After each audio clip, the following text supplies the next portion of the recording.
Thank you for that introduction, David, and thank you for asking me. It's a real pleasure to be here. My connections with NTC here go back quite a long way. I can't say I've been a long way, partly through my work with the Office of Higher Education and accreditation of degrees, and the connection with David and Dean. And as I've become aware tonight, the connections with UQ continue, with people linked in with Neil Pembroke and his work in applied theology. So that's a very nice connection that we've had with NTC over many years, and we're grateful for it. So secular humanism, what is secular humanism and the future of God? I was asked to talk about secular humanism, and I snuck in the future of God onto the end, because I think that might be interesting. I want to do two things. I want to talk about what is secular humanism, and then to say something about the reactions in 20th century theology to it, and then to say something from my own perspective about what I see as perhaps a way forward for the debate that continues in a way between secular humanism and the Christian tradition. And I'll speak a little bit personally at that point. So, what's secular humanism? Well, let me begin with a passage from a lecture given by perhaps the most well-known English philosopher of the 20th century, Bertrand Russell. It's a classic statement of secular humanism. It comes in 1927, and it comes from his lecture, Why I Am Not a Christian. And here's Russell in plate 3. Click. Science can teach us, said Russell, and I think our own hearts can teach us no longer to look around for imaginary supports, no longer to invent allies in the sky, but rather to look to our own efforts here below to make this world a fit place to live in, instead of the sort of place that the churches in all these centuries have made it. We want to stand upon our own feet and look fair and square at the world. Its good facts, its bad facts, its beauties and its ugliness. See the world as it is and be not afraid of it. Conquer the world by intelligence and not merely by being slavishly subdued by the terror that comes from it. The whole conception of God, he said, is a conception quite unworthy of free men. When you hear people in church saying that they're miserable sinners and all the rest of it, it seems contemptible and not worthy of self-respecting human beings. Well, why don't you tell us what you really think? I think we got the message. Next, click. So, secular humanism is not a complicated creed. It's actually quite simple. I don't believe in God. I believe in science and reason. I believe in the capacity of human beings to shape their own values, to live a virtuous and meaningful life without recourse to God or to the Bible or to revelation. Now, interestingly, when Russell delivered his lecture in 1927, the term secular humanism had not yet been coined. Ironically, perhaps, it actually came from within the Christian tradition in the 1930s, and the term was used to define those who were seen from within Christianity, and often still are, as the ultimate enemy at the gates. As the Archbishop of Canterbury, William Temple, put it in 1943, the Christian tradition, he said, was in danger of being undermined by a secular humanism, which hoped to retain Christian values without Christian faith. Now, at the core of the apparent conflict between Christianity and secular humanism is the question of the existence of God and what kind of God he might be. But it's infinitely more than that. The question of existence of God is not like the question of the existence of unicorns, nor is the question of God merely a philosophical puzzle or an intellectual riddle. For the question of God is also a matter of how we should think about the world, of how we should feel about it, of how we should comport ourselves towards it, and of how we should act within it. In other words, the question of God shapes our understanding, it engages our emotions, and it guides our wills. So the question of the existence of God is in effect a question about the intelligibility of the whole universe, a question about the nature of human existence, and a question about the meaning of our individual lives. It is, in short, a matter of ultimate meaning, ultimate concern, and deep importance. So the story of God is at the same time a history of how we've construed the meaning of life, and that's why it matters. So let me turn now to the origins of atheism. Now, this question of God's existence or non-existence is actually a very modern one that it's only been intellectually possible to ask for the past several centuries. Only in the modern world has the existence of God become a matter of serious intellectual doubt and the option not to believe a genuine one. Click. Now, we can probably trace the beginnings of genuine atheism to the French Enlightenment in the 18th century, among those known as les philosophes. And here, for example, is a passage from the Baron de Holbach, his book System of Nature in 1770. Now, for him, man is to be understood not by what exists outside of nature, i.e. God, but by the laws inside nature. Religion, he said, has ever filled the mind of man with darkness and kept him in ignorance of his real duties and true interests. It's only by dispelling the clouds and phantoms of religion that we shall discover truth, reason, and morality. It was the tradition of atheism that was continued into the early 19th century German philosophy by the philosopher/theologian Ludwig Feuerbach in a book entitled The Essence of Christianity in 1841. Now, Feuerbach mounted what was in effect the first systematic argument for atheism in the history of Western thought. The key argument is actually a pretty simple one. For Feuerbach, God was nothing but an imaginary projection into the heavens of man.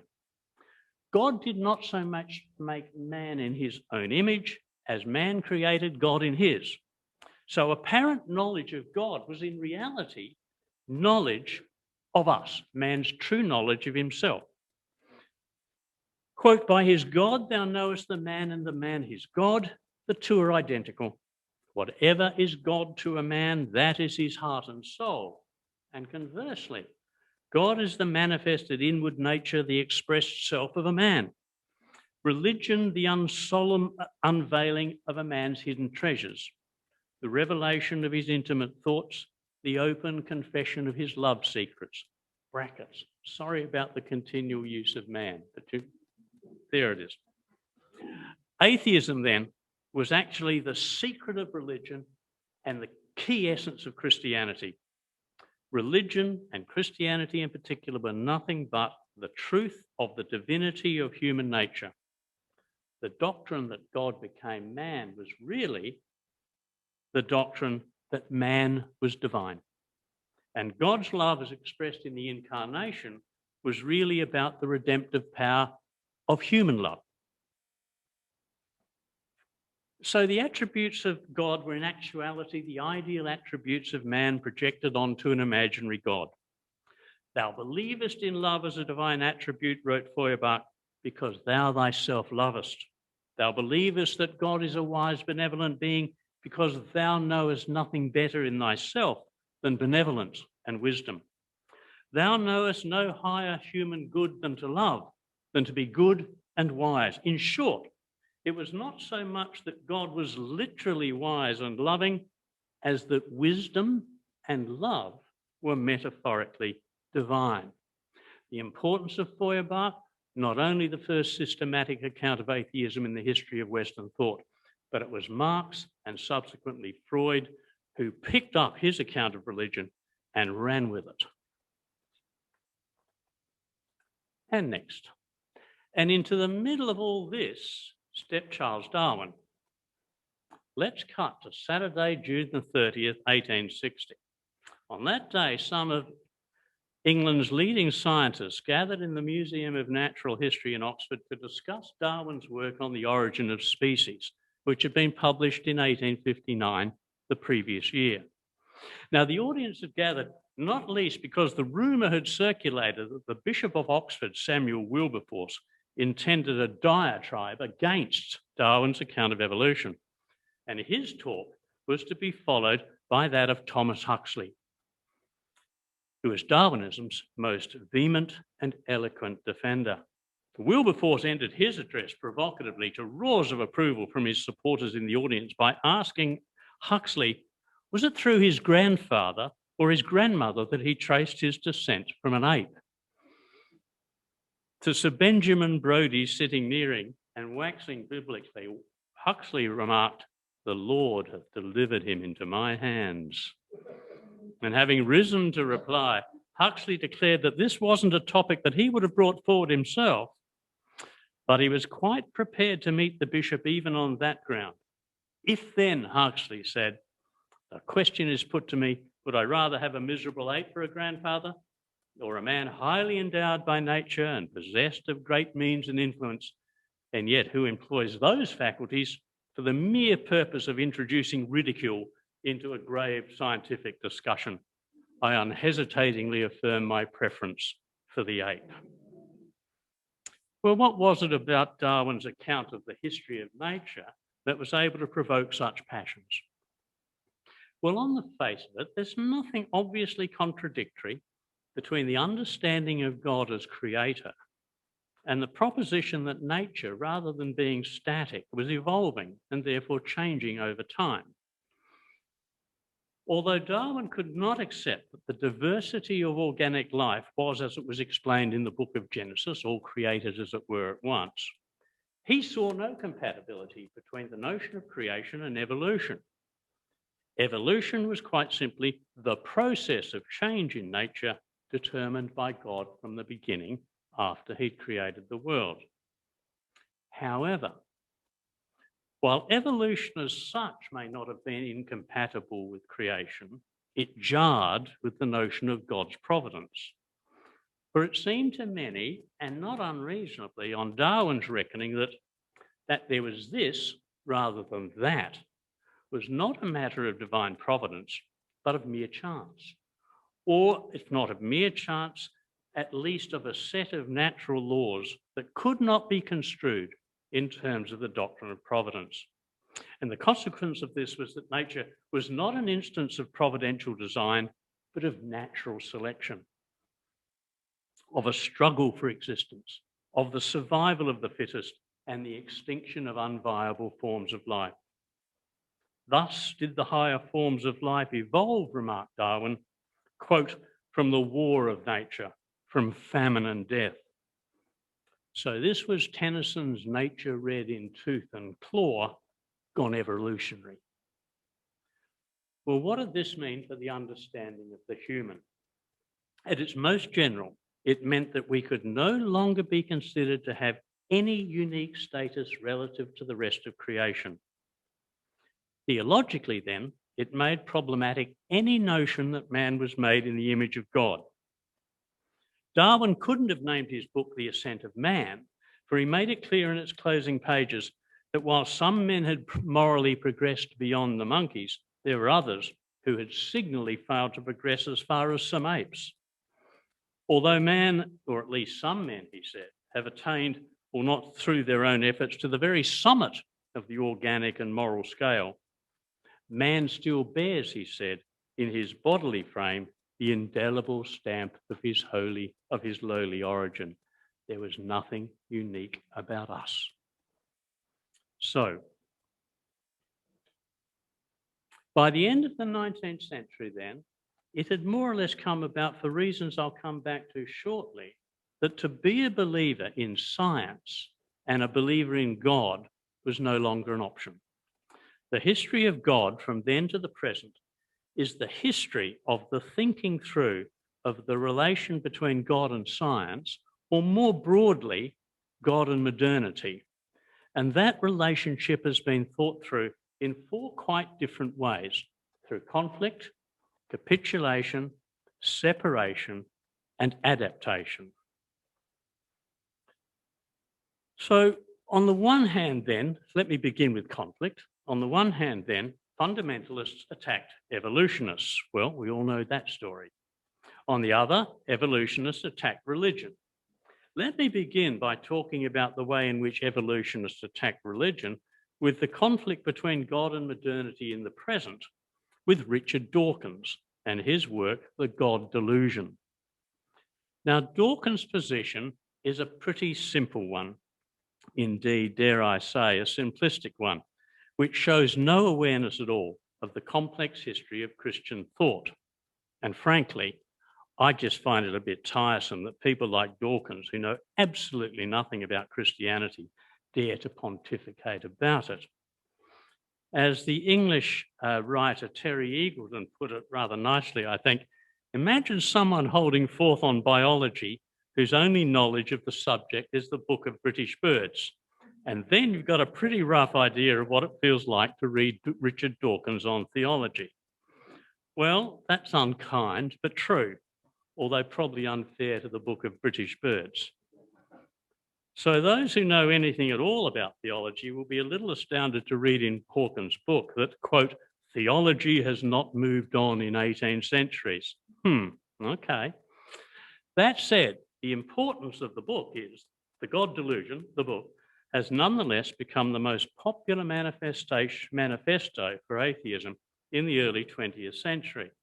And that it has done so says, unfortunately, something about the failure of modern theology to have any impact on public discourse.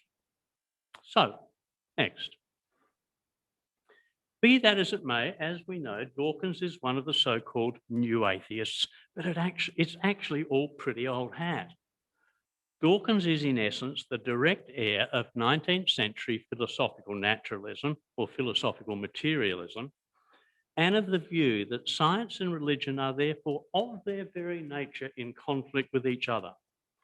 The atheist, as philosophical naturalist, he declared, is somebody who believes that there's nothing behind the natural physical world, no supernatural creative intelligence lurking behind the observable universe, no soul that outlasts the body, and no miracles, except in the sense of natural phenomena that we do not yet understand.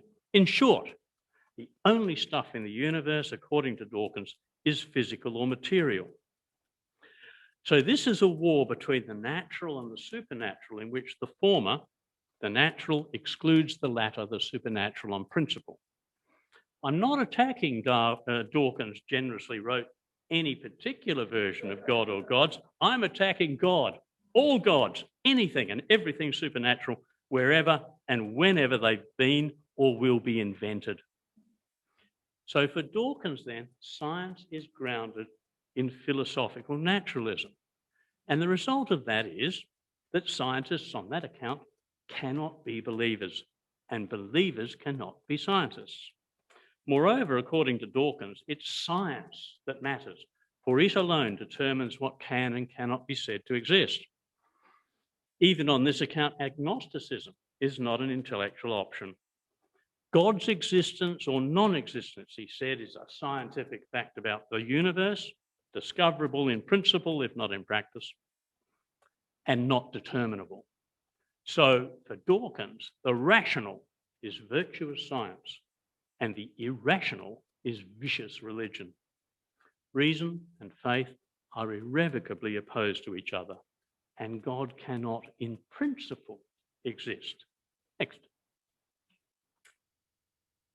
So Dawkins, above all, has contemporary opponents in mind, and he has in mind those who are, as primarily Americans are supporters of creation science, or its more recent incarnation, intelligent design.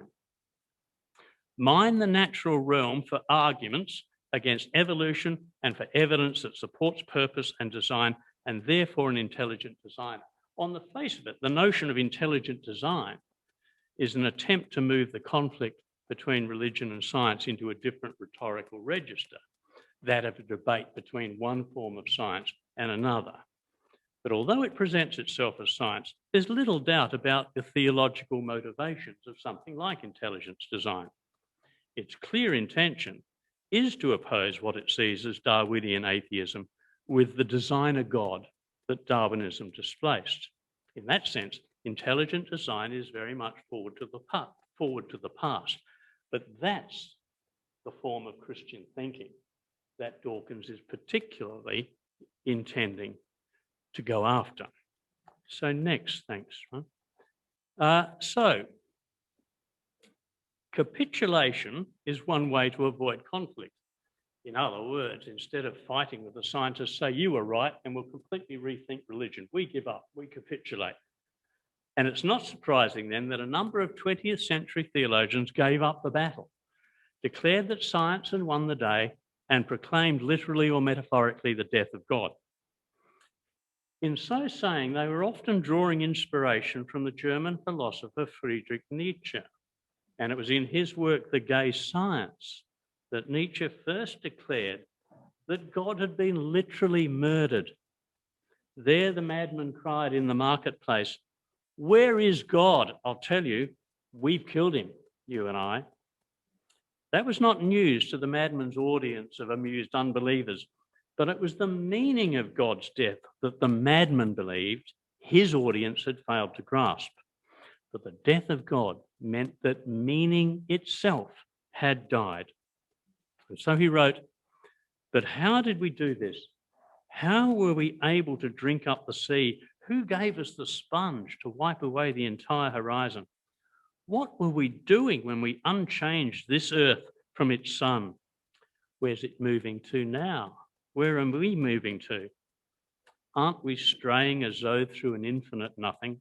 Isn't empty space breathing at us? Hasn't it got colder? Do we still hear nothing of the noise of the grave diggers who are burying God?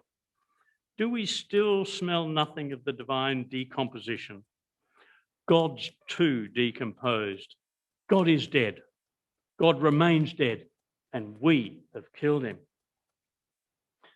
So in this sense, Nietzsche was effectively proclaiming the end of the dream within Western philosophy that had begun with Plato. The dream of grounding what is and what should be, of grounding being and goodness in a heavenly or transcendent realm. There was for Nietzsche nothing beyond the shadows on the wall of the cave that Plato was thinking about. And above all, for Nietzsche, the death of God meant the death of morality. European morality, he thought, built on the foundation of the Christian faith, could not be genuinely sustained in the absence of God. That all said, for Nietzsche at least, the death of God and of the ethical values dependent on God opened up the possibility of new values for a godless world. The consequences of this, he wrote for ourselves, quote, "are the opposite of what one might have expected. Not all sad and gloomy, but actually much more like a new and barely describable type of light, happiness, relief, amusement, encouragement, dawn. Indeed, at hearing the news that the old God is dead, we philosophers and free spirits feel illuminated by a new dawn. Our heart overflows with gratitude, amazement, forebodings, expectation." After all, the madman did come into the marketplace crying, "I seek God." So he was foreshadowing the quest for new meanings and new values. Well, that all said, Nietzsche was no secular humanist. God was dead. But for Nietzsche, the death of God signaled also the end of morality. But after God, Don Cupid. Only in atheism can you have a priest. Oh, sorry, atheism, that's correct. Only in Anglicanism can you have a priest who's both priest and atheist. So here we go, Don Cupid. So for the Anglican priest and atheist, Don Cupid, God was dead. But it wasn't a literal death. It could only be a metaphorical death because for Don Cupid, God had never actually been literally alive. Only now, says Cupid, in the age of modernity, have we realized that God as an actually existing, independent, individual being doesn't exist. He belongs to traditional culture and must vanish with the changeover to the modern outlook. So against the tradition of theological realism, Cupid promoted theological non-realism, which is quite simply the attempt to construct a Christian theology that no longer requires a God who really exists.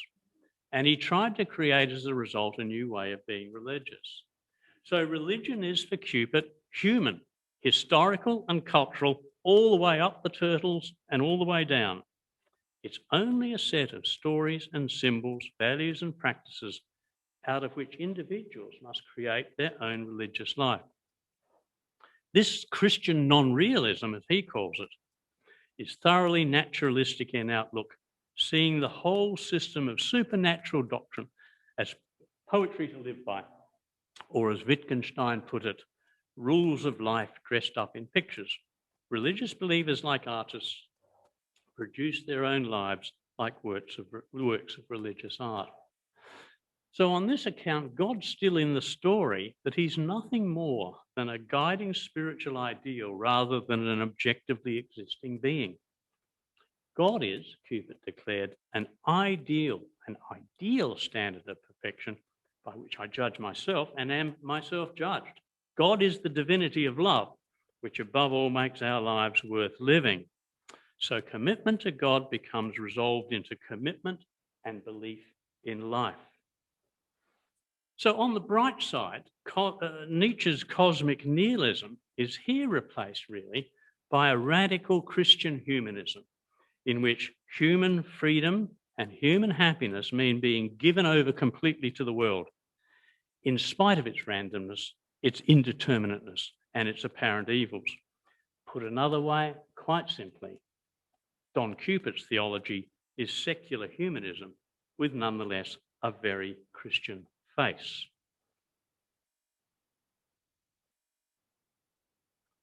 So let me turn now to separation.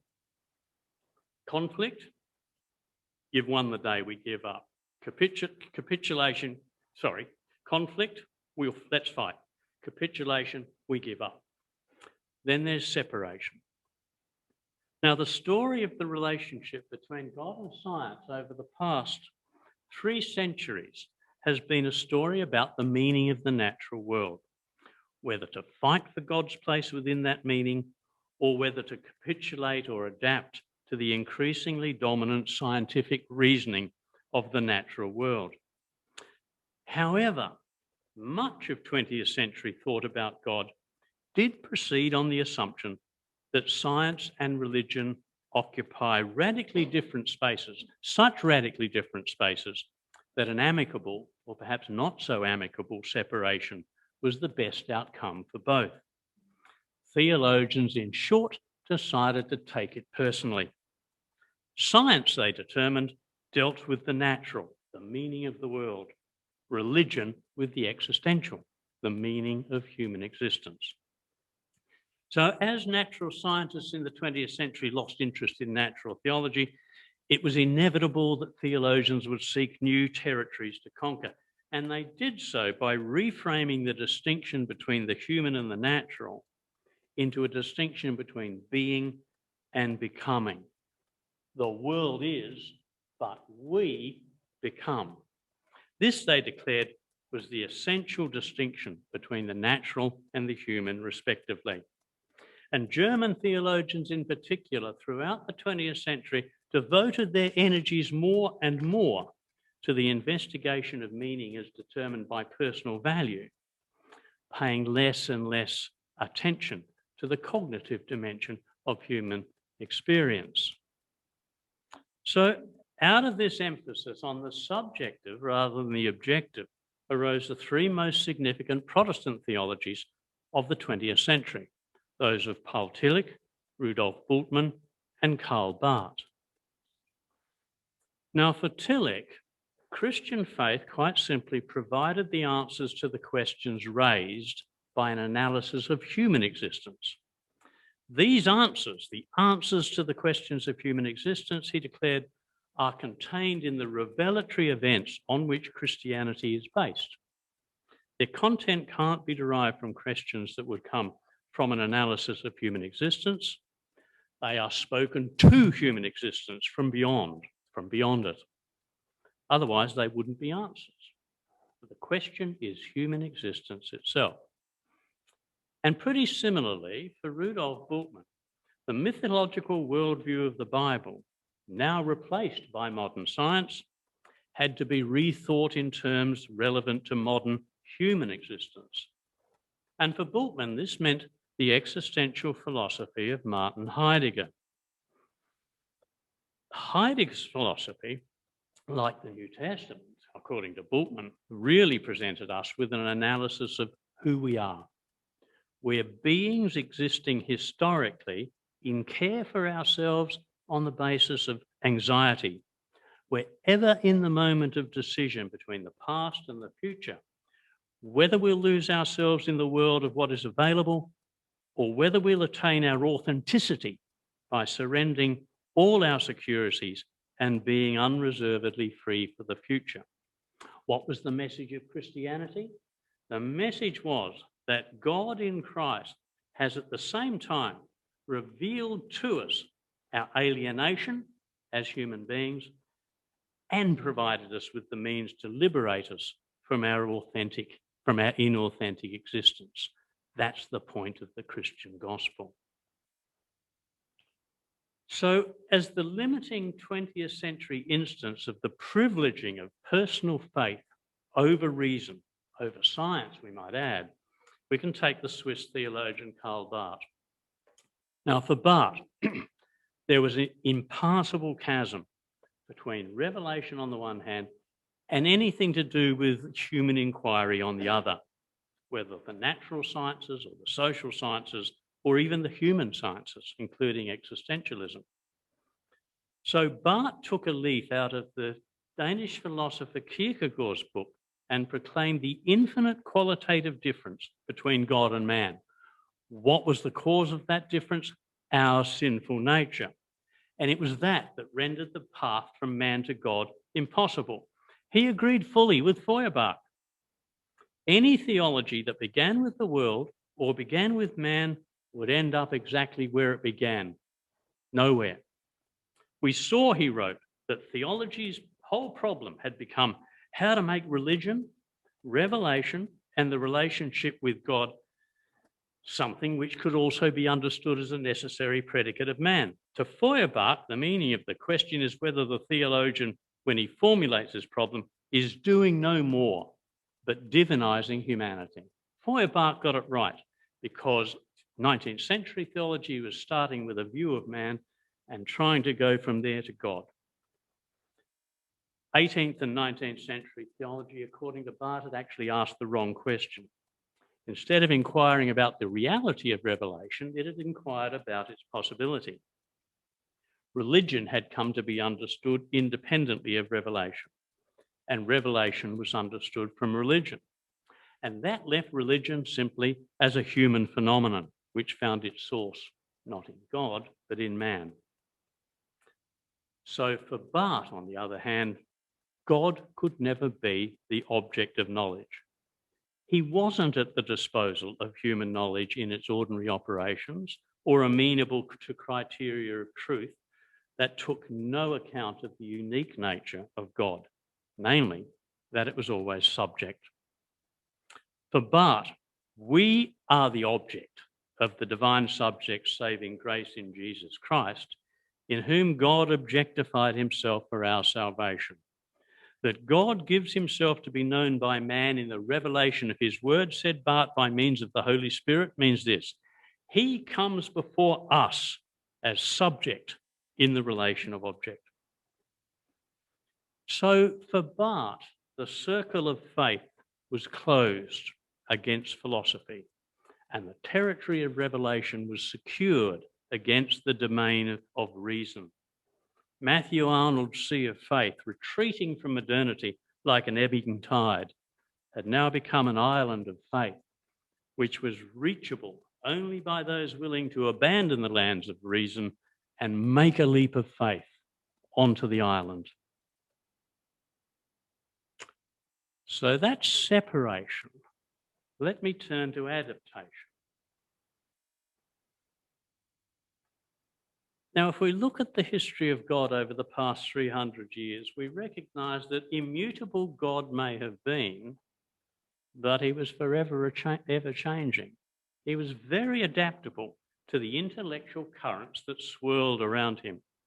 So ironically, the biography of the immutable, unchangeable God is actually the story of his seemingly infinite capacity to change.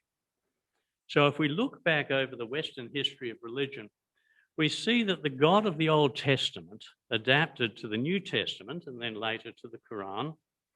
God absorbed, though not without difficulty. God absorbed, although not without difficulty, the Neoplatonism of late antiquity and the Platonism of the High Middle Ages. He survived quite easily the rethinking of an earth-centered biblical view necessitated by Nicholas Copernicus's sun-centered cosmology. And he adjusted to the loss of his immanence when spiritualized Platonism gave way to the new science in the 17th century. Well, he was well served by natural theology in the 18th century because the design of the world looked as if it pointed to a cosmic designer. But when in the early 19th century, the biblical view of the age of the earth was replaced by the millions of years suggested to the geological scientists by the fossil record, this in turn served to enhance the reputation of the designer God than to depreciate it. Even Darwin could be adapted to divine use. That God not only created the world but was actively involved in the processes of evolution elevated his status rather than diminished it. So the distant creator God of the 18th century became the active providential deity of the 19th, working his purpose out as year succeeds to year. And even in the 20th century, the Big Bang account of the origins of the universe comforted those who believed that God preceded its beginnings more than it distressed them. Uncertainties about the nature of reality in the new quantum physics gave pause to those humanists who believed that the ultimate stuff of the real to be material, and it encouraged those idealists who thought that ultimate reality was spiritual and that religious certainty could be found in a God who was the spiritual ground of all being. So in sum, Christianity has responded to something like secular humanism in these four different kinds of ways: conflict, capitulation, separation, adaptation. And it's a strong reminder to all of us that just as there are many kinds of humanism, there are many kinds of Christianity. And the history of the idea of God within the Christian tradition shows us that the conflict model of a Christianity inexorably and necessarily in conflict with culture and modernity and science is neither a necessary one, nor even in the 20th century, the dominant one. In short, in spite of secular humanism being so often perceived as the great enemy of Christian faith, Christianity has actually dealt with it without all that much trouble. Not by opposing it, as by separating out from it and by adapting to it. So that all said, at this point in my lecture, I suppose that it's only fair if I declare myself as an agnostic and a follower of what I call agnostic spirituality. And this is an attempt, really, to find a middle way between theism and atheism. Now, God's capacity to survive through adaptation, I've suggested, is his greatest asset. In modernity, it's also his greatest liability, as many Christians believe and feel. In continually ceding territory to science, they've given up on God, and God's sphere of relevance and influence within culture has become progressively less. He was still an emperor, and yet he was one without clothes, a divine ruler who, to all intents and purposes, had abdicated his office while remaining nonetheless a kind of really ghostly and indefinable presence within the world. But there is another possibility, one that recognises while God and science share the same territory, they do so within totally different but overlapping provinces. We might say that while the territory of science was the how, that of religion was the why. As Ludwig Wittgenstein put it rather poetically in his Tractatus, not how the world is the mystical, but that it is. And when we think back on the traditional arguments for the existence of God, they didn't work as proving the existence of God. But what they did demand was that we confront the mystery of there being something rather than nothing at all, and why the something that there is the way it is. Next one. Moreover, the mystery of why there's something rather than nothing at all includes the mystery not only of life in general, but of all individual lives. Ultimate meaning has existential bearing, both general and particular. As Pascal eloquently put it, when I consider the brief span of my life, absorbed in the eternity of time that went before and will come after, the tiny space that I occupy and even that I see, plunged as I am in the infinite immensity of the spaces which I don't know and which don't know me, I'm terrified and astonished to find myself here rather than there, now rather than then. Who put me here? By whose order and design were this place and time allotted to me? The eternal silence of these infinite spaces terrifies me. So Pascal was pointing, I think, to a deep agnosticism more typical of the modern world than of his. Pascal, as we know, accepted the religious wager and took a bet on God. But since the end of the 18th century, I think it's true that both believers and unbelievers alike have agreed that we can't intellectually know whether God exists or not, whether he be conceived as transcendent or immanent, as beyond yet identical with the world, or as personal or impersonal, as the source of being and of faith. Faith now is because knowledge isn't. Jerusalem and Athens have gone their separate ways, and they're not coming back together again. Oh, at a deeper level still, beyond both theism and atheism, we cannot know whether the world does have any deeper meaning which may or may not include a God. Does it include the mystic's God beyond God, the unknown God of unknowing that is beyond both being and not being, that incomprehensible whereof we cannot speak, as Wittgenstein would put it? So the world itself doesn't point to ultimate meaning and purpose, either within or beyond itself. The world neither clearly reveals its ultimate meaning and purpose to us, nor does it loudly proclaim its absence. So within modernity, there's a distance between the world and its meaning. In the pre-modern world, God could be read off the world without even blinking. But in the modern world, between the world and its meaning, a great gap is fixed. And that's why Thomas Huxley in the 19th century was right. We are all agnostics, believers and non-believers alike, since none of us has solved the problem of existence. But this very cosmic ambiguity, the fact that the world just doesn't tell us simply that there is God, or simply that there isn't a God, this very ambiguity allows the world to be experienced religiously or non-religiously. It allows the world to be experienced as a garden or a wilderness, as purposeful or purposeless, as benevolent or malevolent, as spirit or matter, as a theatre of divine love or of cosmic indifference on a grand scale, as the best or the worst of all possible worlds.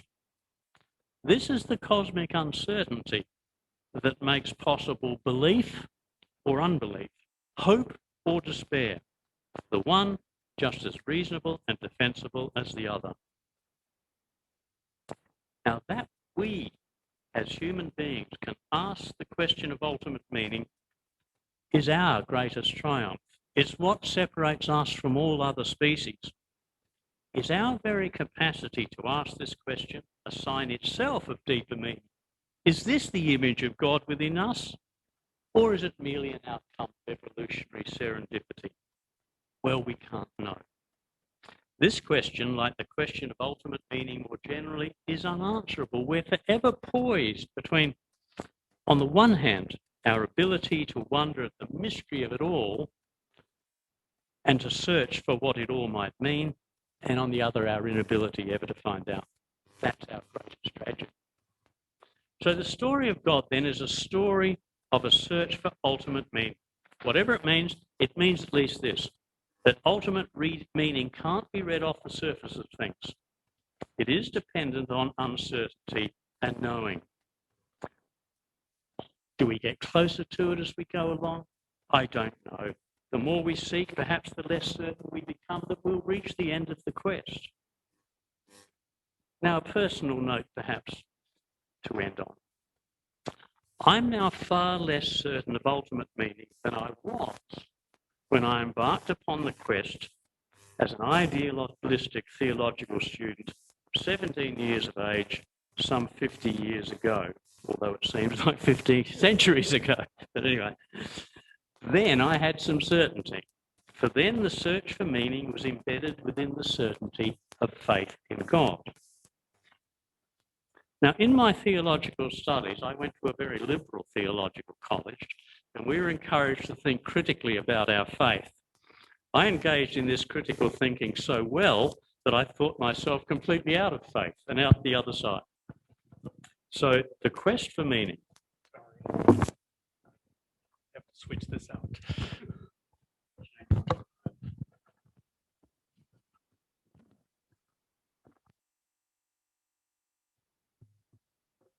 So I engaged in this critical thinking sufficiently to think myself right out of it. So then the quest for meaning for me was just as embedded in loss of belief and in the absence of God. And eventually that certainty too evaporated. So life since then for me has been lived through uncertainty beyond the certainties of belief or unbelief, theism and atheism. The story of God is that of a search for ultimate meaning, yet forever elusive. But knowing, in some sense of the word knowing, has been found. Uncertainty has become grounded in a feeling of wonder that there's something at all rather than nothing. Unknowing has been established in a sense of awe at the way the world is. There is an awareness of the mystery of it all, not least in there appearing to be selves like us that think about all this. Along with this, there often goes an intuition that the accidental, or what seems the accidental and the fortuitous, has an inevitability about it, a sense of God's providence, a kind of serendipitous providentialism, or maybe only an accidental fatalism. In either case, for believers, there's often a sense that all that happens in the world is in accord with the will of God. For unbelievers, at times, a stoic acceptance of the way things are and have been. And finally, 23. So perhaps Rudolf Otto had it right after all. Our experience of life and the world is that of a mysterium tremendum et fascinans, a mystery that is both awe-inspiring and fascinating. This is a spirituality that lives in the certainty that we'll never know. It is a spirituality that, unlike secular humanism, has not concluded that life is without meaning and that the process of history is a pointless one. For that very reason, it's also a spirituality that does find genuine meaning in the search for the depths of the self on the one hand and the truth of things on the other. It's a spirituality that lives in the hope that there might just be an ultimate source of being in goodness, one in which we live and move and have our being. It is a spirituality that tries to live a moral life in accord with that hope. And it's a spirituality, I think, that can serve both the believer and the non-believer. Thank you very much.